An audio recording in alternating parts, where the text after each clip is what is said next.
tutorial for Revit Lesson 2 is delivered in class. We're adding to the building model from week number 1 and adding further features to develop the actual building model. So, those features are the floor, interior walls, doors, windows, and the roof. So let's begin by opening the Revit building model from week number 1. This is how it looks, so we've added the foundation walls and also the exterior walls on top. So using lesson number 2 handout, we'll add the floors to begin with. So to do that, we need to go to the level that we wish to add the floor on. In this case, it's ground level. So in the project browser, I'll double click on the ground level. And that goes to my ground level view. Now, to place a floor, we go to the Architecture tab, and then we go further across to the Floor tool, just here. We're placing a floor, an architectural type floor. Using the type selector, we'll change that type, and we'll select the 160mm concrete chorus. Now, as I mentioned before, you have a modified context tab opening up whenever you create an operation or perform an operation, and this time it's creating a floor boundary.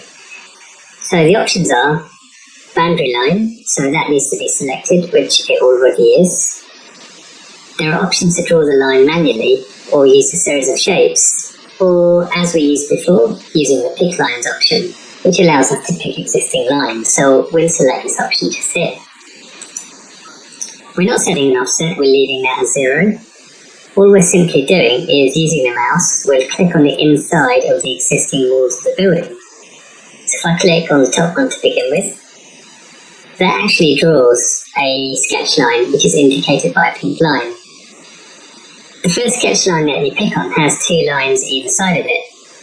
Those aren't part of the sketch, they simply indicate the span directions on the floor. So you don't need to worry about those 2 lines, they simply indicate span direction. The next thing I'll do is click on all of the inside walls of the building to continue drawing the sketch. When I click once, it places sketch line, and when you finish, you should have a closed sketch. Okay? If you leave any side open, if you don't have a line here for example, it won't be a closed sketch and you won't be able to model the floor.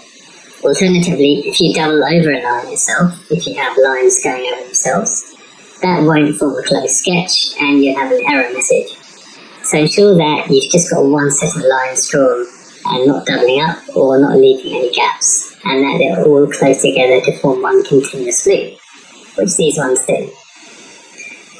When you're happy with that, you've got the option to click on the green tick to finish the sketch, or if you want to discard the sketch and accept the operation of making the floor, you click on the red cross. So we'll click on the green tick to finish the sketch. You'll see this option here. Would you like the walls to go up to the floor's level to attach to its bottom? It's best to select Don't Attach. There's a number of reasons for that. The primary one being that if you click on Attach, you sometimes end up with a gap on the outside walls between the floor and the next wall down, so it's best to click on Don't Attach. What you see is your building model with the blue floor indicated just here. So you might want to check out in 3D to see if this works, so we'll just change to a 3D view. And if I rotate the model and look from the underneath point of view, you can see that the floor is here. I can't see through the building model, so that's my floor on the ground floor. So following the handout, the next thing I need to do is to actually draw a floor on the first level. So to do that, I'm going to double click on the first level in the project browser, and then again, going to the Architecture tab, I'm going to select the Floor tool again, just here. Now, it's the same type of floor as the 160 chorus concrete.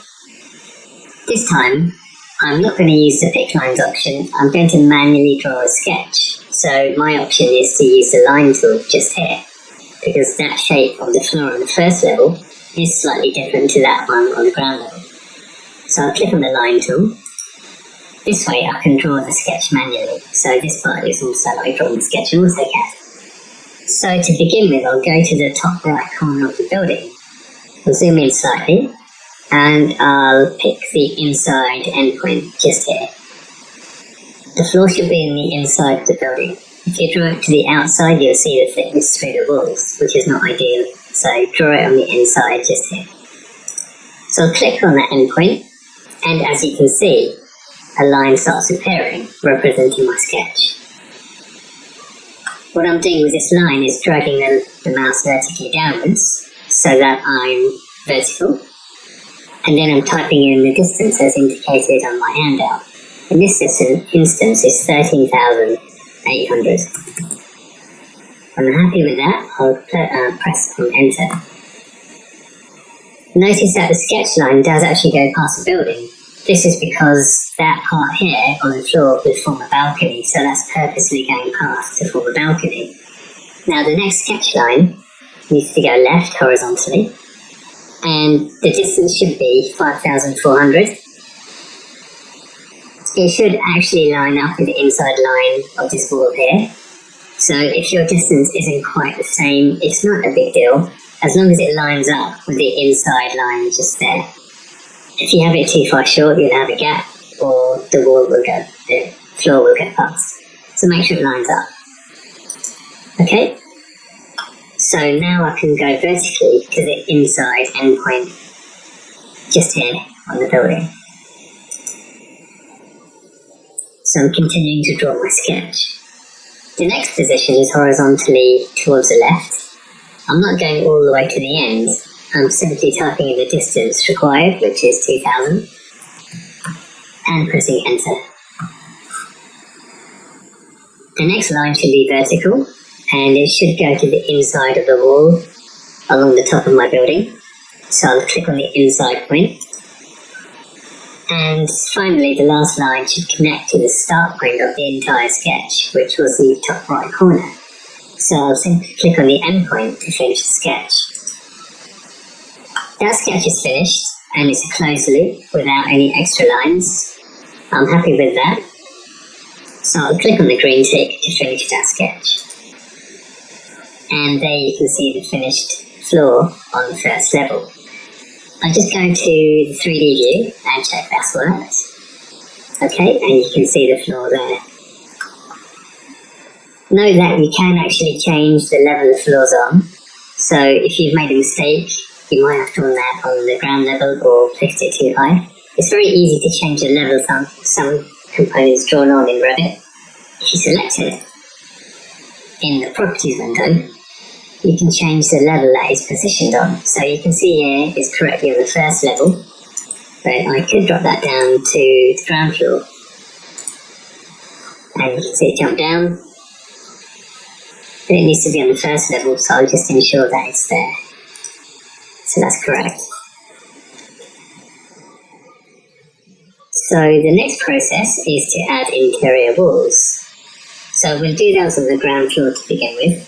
So again, in the project browser, click on the ground floor tab. And again on architecture, which is quite a current theme for what we're doing in the system.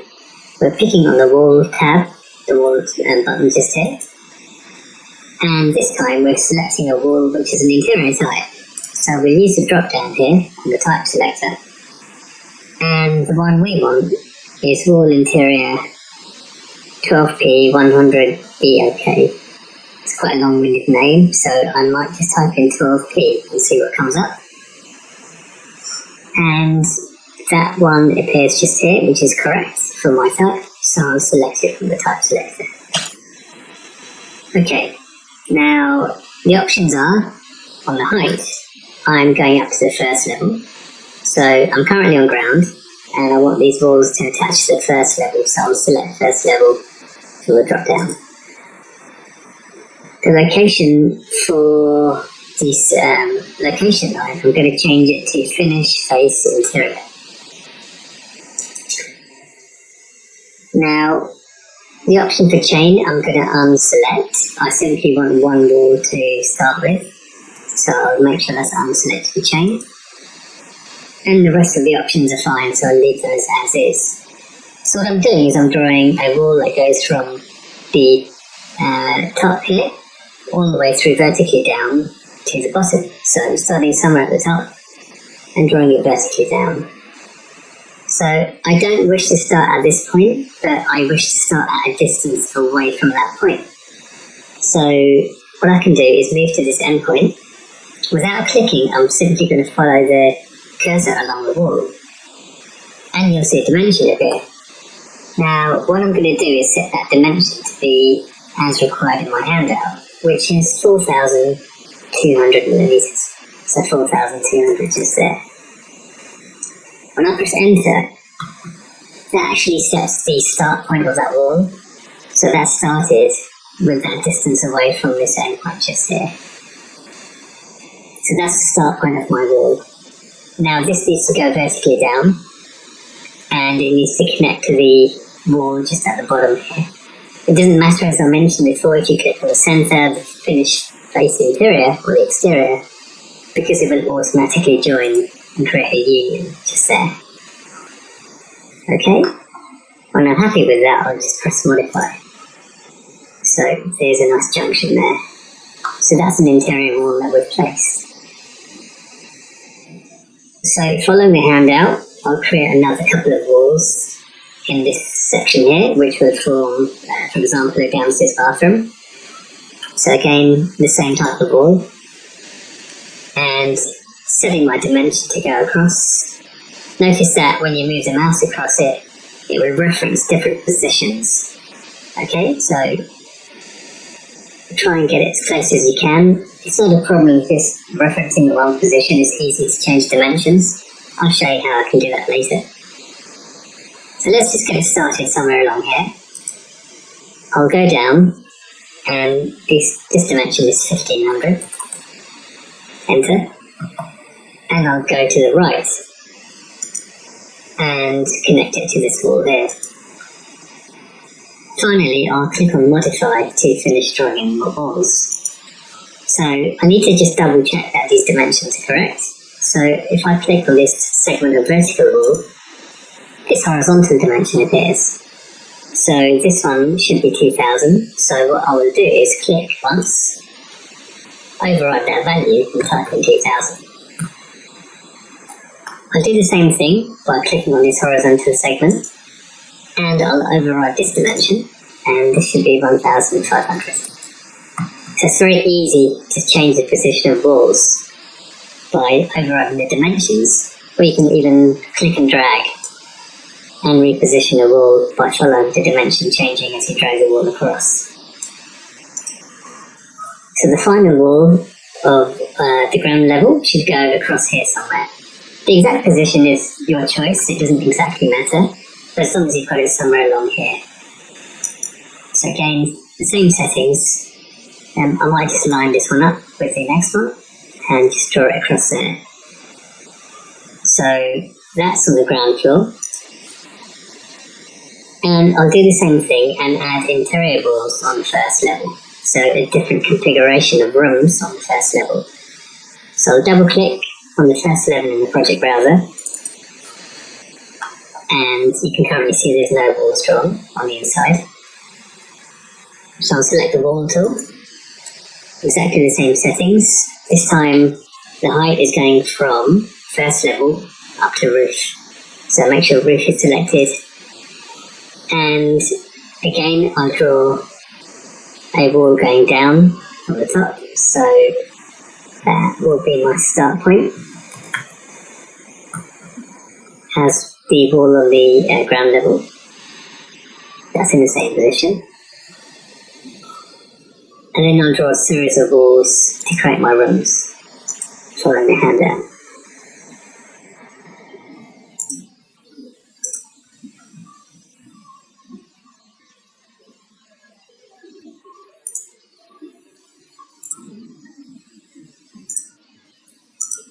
Okay, so I'm happy with those walls. I'll press the modify button, and those are my walls on the first level.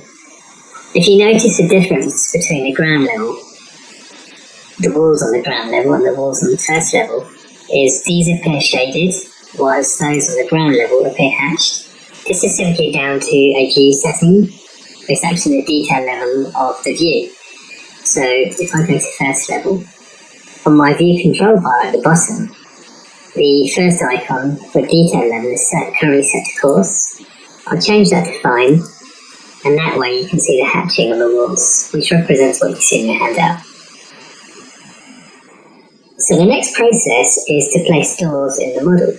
Now, there are some doors currently available in the project library, but I want to load more in that are available from there. So what you can do is load them in.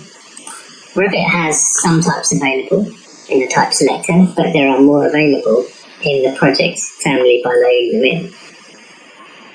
So to do that, we can go to the Insert tab, click on the Load Family button just here, and that opens the UK directory. If you notice here, we've got Autodesk Revit 2020 libraries in UK. And we'll go to the folder that's named Doors, so double click. We'll select External Doors as the folder, and we want to load in External Double 3. So we can go down here and select External Double 3. When you click Open, it loads that door into the type selector. So if I go to Architecture and Door, you can see that External Double 3 is now available in the type selector, whereas it wasn't before. Previously we just had External Double Flush and Interior Single. So under External Double 3, there are two different sizes available. So we've loaded that in from the project browser. So next we want to position that door along the south wall of the building. So we'll go to the ground level and we'll select from the Architecture tab the door button and External Double 3. The size we want is 1810 in width. So it goes by width first and then height. So we'll select that door. We'll move the cursor to the south wall of the building and we'll position that door along that wall there. It should open to the outside, so if you move your mouse down slightly or up, you can set the direction to swing. It's easy to change that even after you place the door. So we'll position that door along, and it should be approximately 500 millimeters from the left-hand wall, which is this wall just here, this vertical one. So we'll set that to 500, and make it open to the outside, and then click. Okay, so that's positioned the door. I'll now click Modify to stop any more doors being positioned, and that's my door.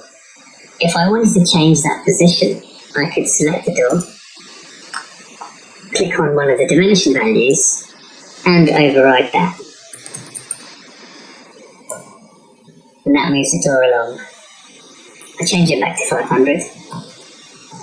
The other option I mentioned was to change the swing direction. So for the double door, I can click on this flip instance button and that flips the direction. The other way to do that is to simply press spacebar and that flips the direction. So if you do that with a single door, it will flip the opening direction and also the hinging to be left or to the right. So the next type of the same type of door should be positioned on the first level in the same position. So we'll go to the first level and we'll repeat the same process. So door, same type, and in the same position. So it's 500 from the left-hand wall. And modify to finish. So following the same procedure, we add internal single door and double doors on the ground level and on the first level. So we're following our handout and we're loading the type doors interior single 1 in size A10 by 2110 and doors interior double 1 in size 1810 by 2110. So the configuration should show as follows. your interior double, interior single, and we can load those in. And on the first floor, we've got an interior single, and that double one has already been positioned, so I'll quickly just place those into the correct position.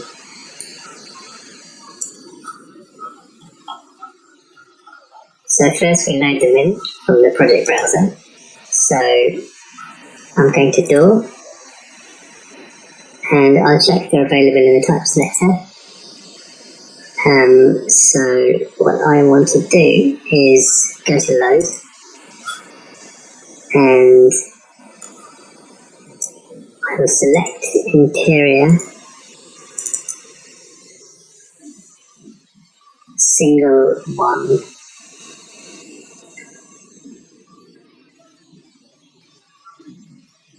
And also Interior Double 1, which is just here.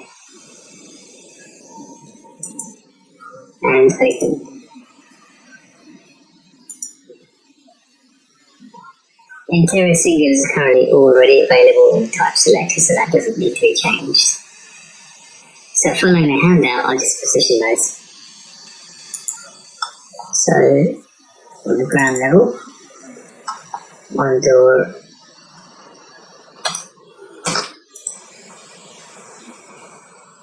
A10 needs to be positioned as such.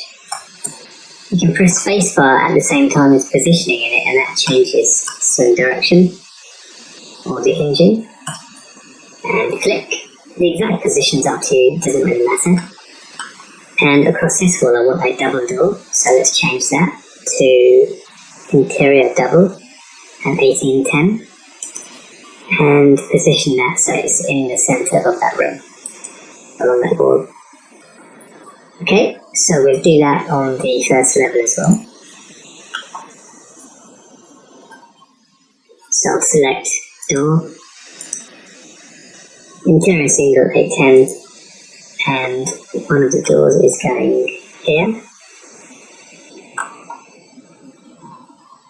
And I change the swing direction by clicking on the arrows, and one is going here. Again, the exact position is of your choosing, and one is going just here.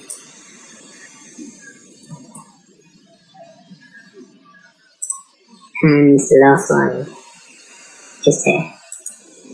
Once you're happy with that, then just press the modify button on the top left.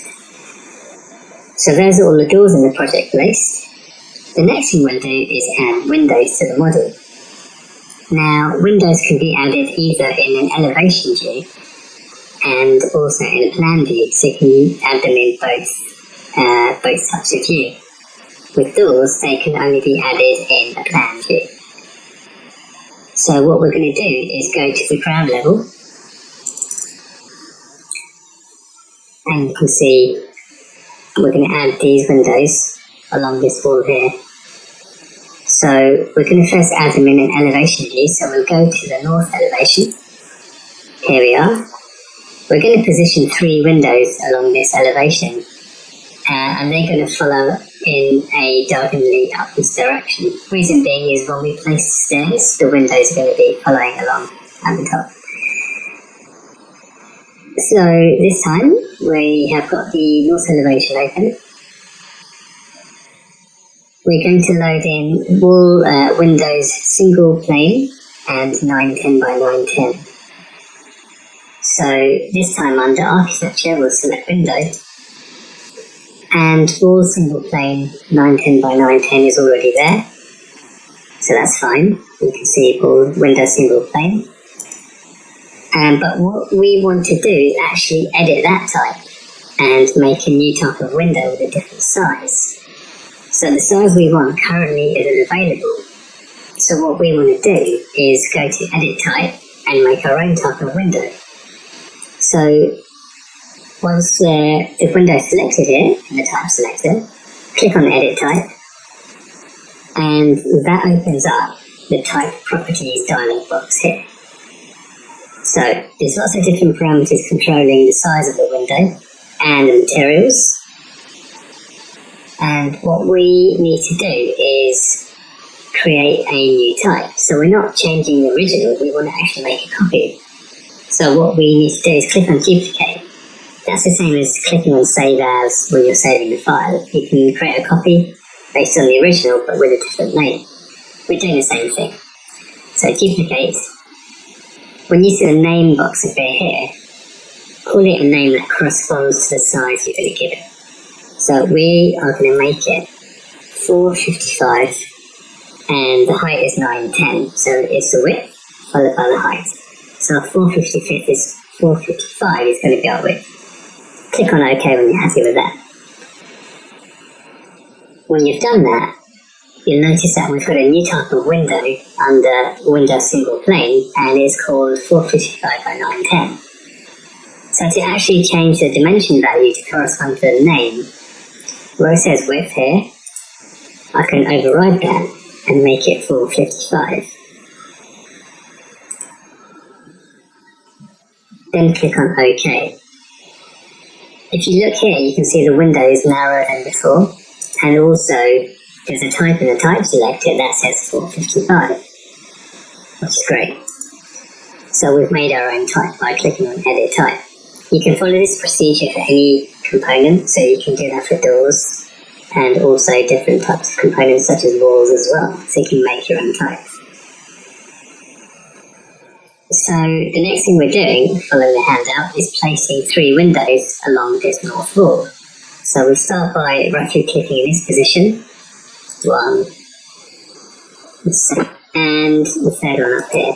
It doesn't matter where you click, but roughly in this position to start with, because we'll accurately place them following this next procedure. So placed our 3 windows, we'll then just hit modify to finish that process. And we'll position each one individually at a time. So we'll click on the right hand window, the first one on the right that we clicked on to place it. If you notice, there's 2 controlling dimensions. One is the height to the windowsill, which you can vaguely see over the brick background. It's this dimension. And there's another one relating to its width, which is positioned from the edge on the right to a wall on the inside. So we'll first modify this width position of the window from the end of the wall. We'll just click on this dimension and we'll type in 2600 and press enter. That moves the window along. The next thing we'll do is position the height of the window to suit the handout. So that position, or the first window, should be 1800. There's 2 ways to do that. You can click on this dimension for the sill height, or in the properties box just here, you can see that it says sill height 1611. So I'll override that and make that 1800. Notice that it's referencing the ground level, which is fine. So once I've input that value, the window's automatically jumped up. So that's the first window in the correct position. Next thing I'm going to do is just move the middle one. Oops, sorry there, just close that down. I'll just drag this middle window further across. If you notice, there's a position between the windows. So I've selected the middle one. I'm clicking on this dimension between the windows. And this dimension should be approximately 855. And enter. Okay, and that positions the middle window. Now the height for the middle window should be set at 2700.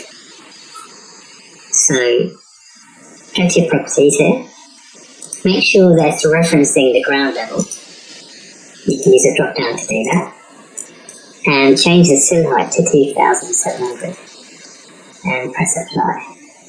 And that positions the middle window. The last thing is the final window on the left. So we'll select that. And you can see there's a slight problem here because this dimension isn't going between the middle window and the one I've got selected. So it's not referencing the correct position. Now the solution to that is to actually reposition the dimension line so you can reposition where it's referencing from. You've got a start position here for the witness line, or what we call a leader line, and that small blue bubble, if you click and drag on that, you can actually reposition that line and place it over that middle window, just on this edge, just there.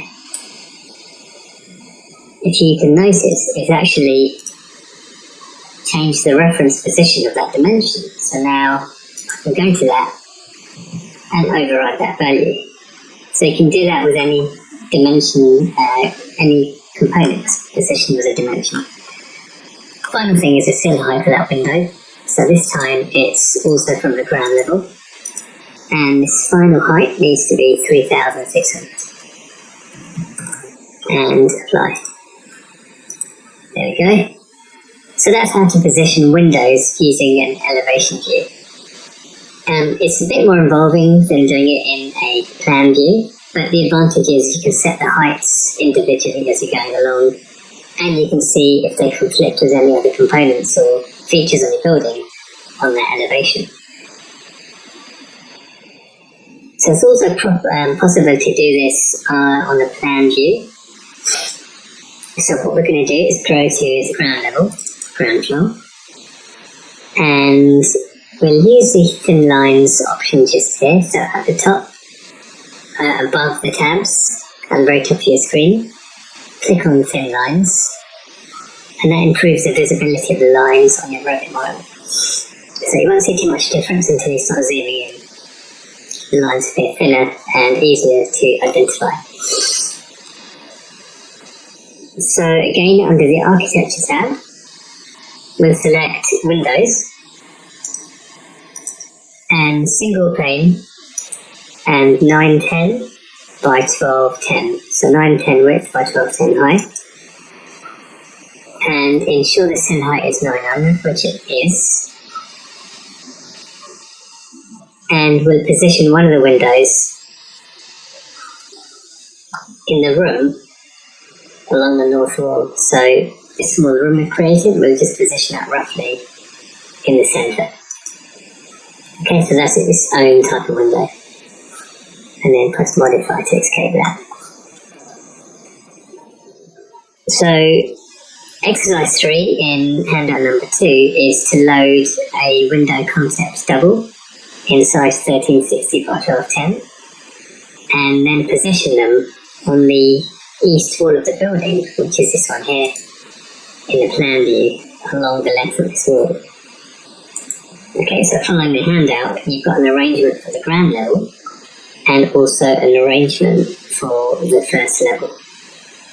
So what we'll do is load that type of window that it's asking for. So we'll go to the Insert tab, then click on the Load Family button, and we want to select from the UK folder the Windows folder, and the type we're asking for is Windows Concept Plain Double. So let's go down and Windows Concept Plain Double. It's this one just here. So we're basing our window upon this one just here. Click on Open, and that loads into the type selector. So we're going to position the windows along this east wall with that type of window we just loaded in. So with your handout, try and get it close to the dimensions, but if they're not spot on, it doesn't matter too much. It's easy to just move them around, so if you're not millimetre perfect, it's not a big deal. So again, Architecture, Windows, and this time it's the size Windows Concept Double Plane. It's 1360 by 1210. So we're going to place it roughly where it needs to be. So that's approximately 800 from that wall there.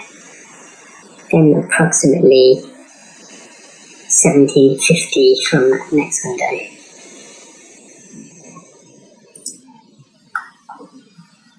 And we'll go along and position them as such. So as I mentioned, you can change the dimensions easily where they're positioned. I'll just press modify, and then I'll click on each window, and that brings up its dimensions, which you can easily override to reposition that. So the second window along here was 17. So you can position that as you need to do so. Okay. Now on the first level, it's all of the same type of windows, except the one, I'll go to first level to show you.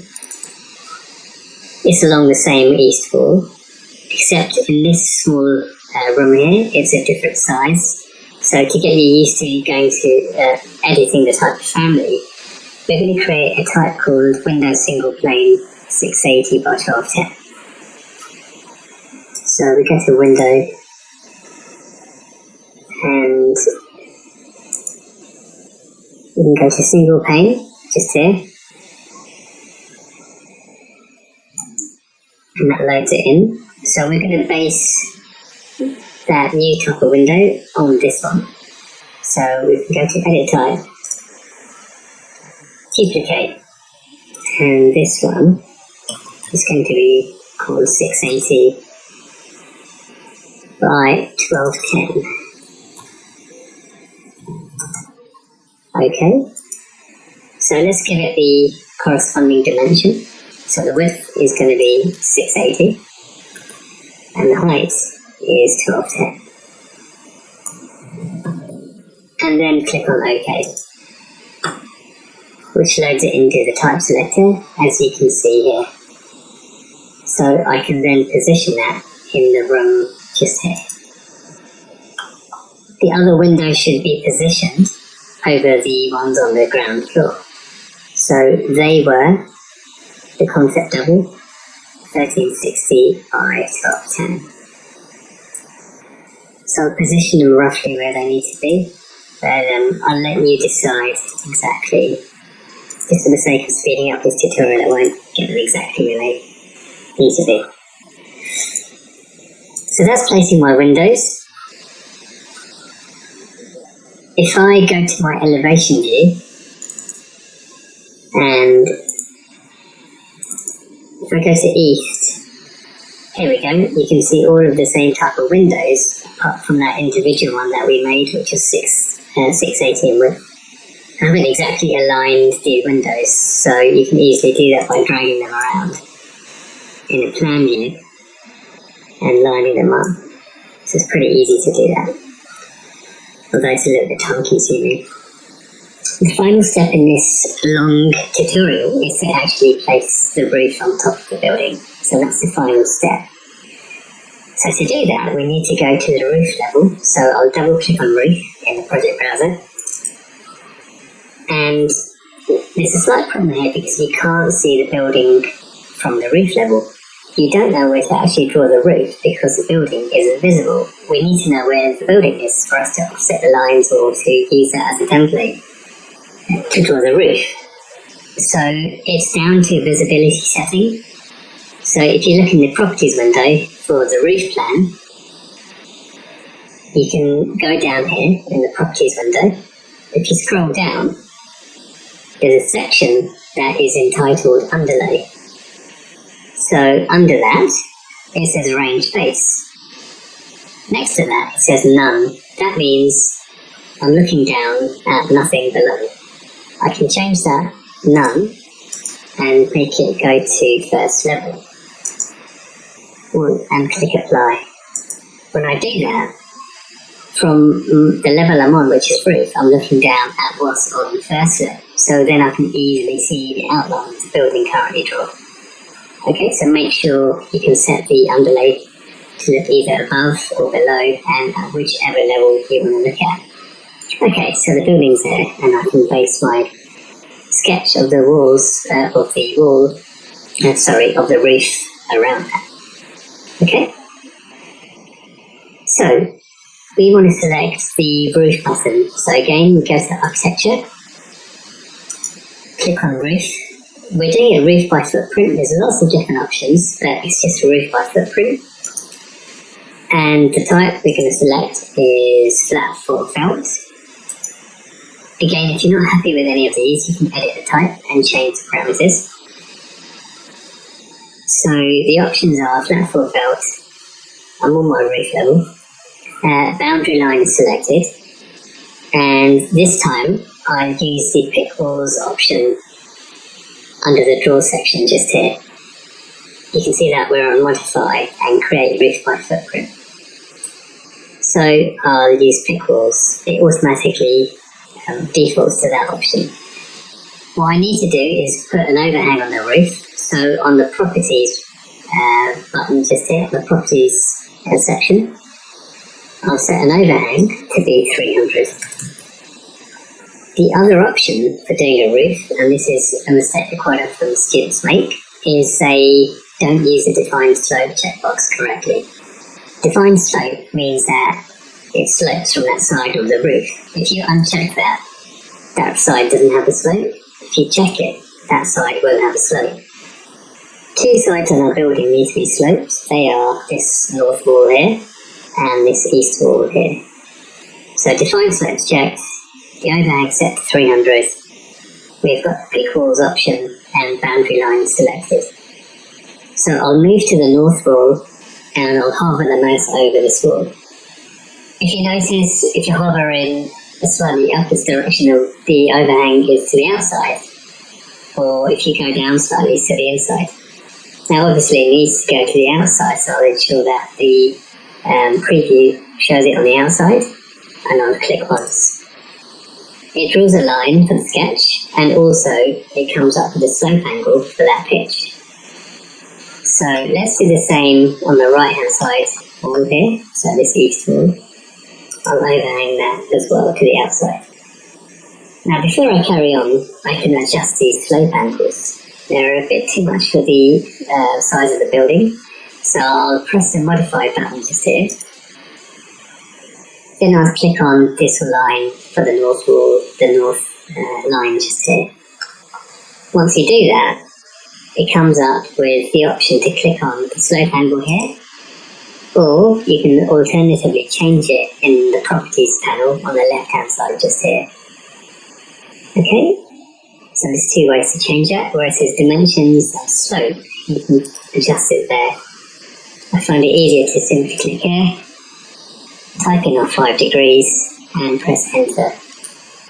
You won't see any difference until you finish the sketch and produce the model. So let's do the same for this line here, and we'll make that 5 degrees, press enter. Okay, now those are set. I need to offset the rest of these lines to create the roof. So back to the draw panel here, still on the modify create roof by footprint button tab. I'll click back on pick walls, overhang at 300 is fine, but this time I'll uncheck define slope. So I'll click on define slope and make sure it's unchecked.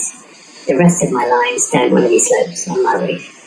So I'll go around my building and I'll overhang the rest of these lines, and as you can see there, that slope angle symbol isn't applied to the rest. Alright, so that's my finished sketch of the roof, and you can see that these two sides will be sloping. Okay, so no extra lines and no gaps in the sketch. I'm happy with that, so I'll click on this green tick to finish the model. Okay, and that previews my roof. Let's change to a 3D view and see how that looks. I'll just click to unselect that. And I'll rotate the object, the model, by clicking on Shift and pressing down on my mouse wheel at the same time. There's our roof. Okay, and you can see that two of the sides are sloping. It's quite obvious that there's a big gap between the walls and the roof. We're going to change that, we're going to rectify that in the next lesson. There's a button that attaches the walls to the roof, which you can easily use and rectify this issue. So it's purposely left as a gap, so you can know how to use that operation. I will just troubleshoot a couple of things when doing your roof, and a couple of things when drawing to help you as you're going along. Okay, so let's go back to the roof sketch. So if you wanted to edit the profile of the floor or the roof, simply select one of them, It's easy to do this in 3D. And then click on Edit Footprint. Now that opens up Sketch. Okay, so let's go to the roof level, sorry. Now, when you're modifying something, you have to finish the operation before you can continue. So I'd have to click on the green tick to close the sketch and keep the model. If I click on the red cross, it gets rid of the sketch and it will not draw my roof. You have to choose one of these options. You can't then go to architecture and try and do something else. If I do that, everything's greyed out, and then you can't select anything and you can't continue, even if you go to other tabs. So you need to make sure that you go back to this tab and finish what you're doing. So let's click on the green tick, and there's my sketch. Okay, and the same thing applies if you're modifying a floor. So if I click on the floor profile and edit boundary, I can then change the sketch. Okay, so make sure your windows and doors are roughly where they need to be and the walls are as drawn. Okay, so that concludes lesson number 2, and we'll be adding more to the building in lesson number 3 and pretty much finishing the model. Thanks for listening.